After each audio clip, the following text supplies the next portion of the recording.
Right now, the cancellation of Donald Trump, Parler, Lou Dobbs, and others is frightening. But there is reason for hope. These cancellations are curious business decisions. Donald Trump was a reason to be on Twitter.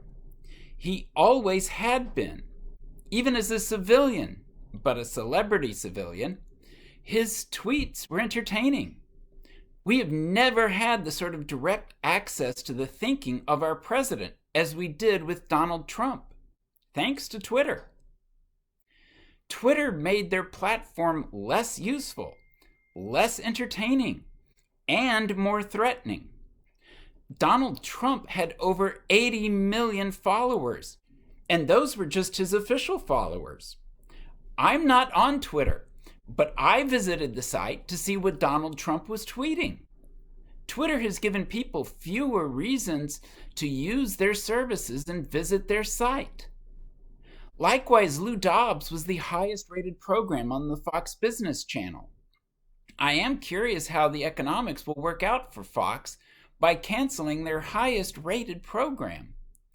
The Conners has done okay for ABC, but not as well as Roseanne did. After an initial dip, Tucker Carlson became as much of a ratings powerhouse as Bill O'Reilly. It is possible to cancel your most popular program and still do well. I'll be curious to see if that happens this time. Most people agree that the Tea Party grew out of a rant by Jim Cramer. However, I have believed that the Tea Party movement, and later the Trump movement, had its origins a little earlier.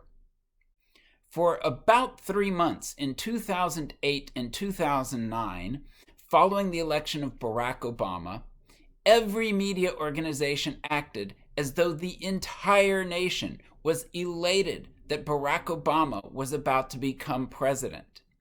The entire nation could not wait for that joyous day when Barack Obama would be president. The entire nation was enthused. With great uniformity, media organizations acted as though the 48% of the nation who had not voted for Barack Obama didn't matter. They didn't count. They were non-entities. By that time, I was pretty tired of George W. Bush. I bet much of the nation was somewhere between happy and relieved that the Bush administration was coming to an end. But Obama opposed almost everything in which I believed. He threatened not just to do harm to ideas I supported, but also to harm the nation in the process. I may have been ready for Bush to leave office, but I was not excited to see Obama become president. Tens of millions of other Americans had similar reservations. It was not just that the media narrative did not match my own feelings. I thought what they were doing was dangerous, treating nearly half the nation as though they don't exist. They were irrelevant, was almost certainly going to inflame the disenfranchised. They were going to fight back and make their voices heard.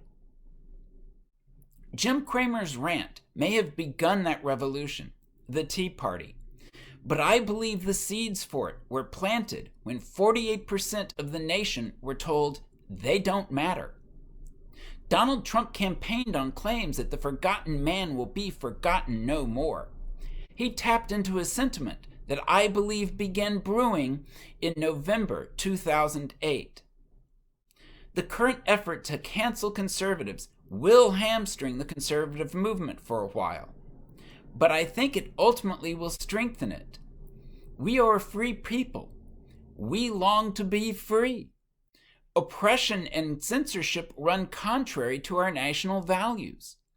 I think even some Democrats will ultimately oppose cancel culture. I think the conservative movement ultimately will come back stronger.